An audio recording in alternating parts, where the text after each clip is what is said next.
Olá, eu sou o Norberto. E eu sou o César. E nesse vídeo da Tech Gauss nós vamos falar sobre o regulador GA121, que pertence à família Fiat. O regulador de voltagem GA121 é multifuncional, produzido com a tecnologia de circuitos híbridos da Gauss. As placas de circuitos são construídas sobre uma base de cerâmica e, como benefício, esse circuito possui uma melhor performance na dissipação do calor. O regulador possui proteção de curto-circuito no rotor, proteção de curto-circuito na lâmpada, melhor desempenho térmico, dentre outras funções, como o soft start.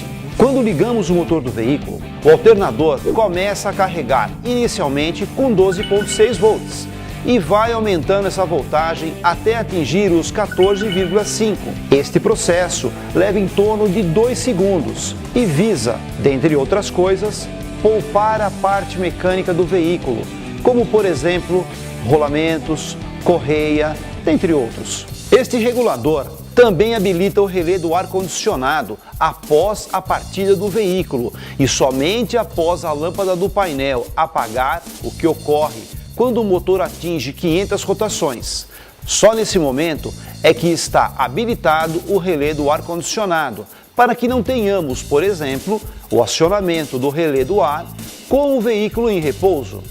Nós temos aqui dois alternadores, um da linha Marelli e o outro da linha Denso. Eles são muito parecidos, ambos são aplicados na linha Fiat, porém, devido a pequenas diferenças, nós devemos aplicar o regulador GA121 no alternador Marelli e o regulador GA151 no alternador Denso. Vamos ver a diferença entre eles. Bom, pessoal, como vocês podem perceber, a mecânica dos dois reguladores também é muito similar. A única diferença é que na parte posterior, o regulador GA151 possui um pequeno rebaixo que não ocorre no GA121. Ou seja, aplique o regulador GA121 apenas nos alternadores magnéticos Marelli. Note que o alternador Denso possui um pequeno ressalto e um feltro, o que permite o encaixe perfeito com o regulador GA151 rebaixado. Outro detalhe que deve ser observado, tanto no regulador GA121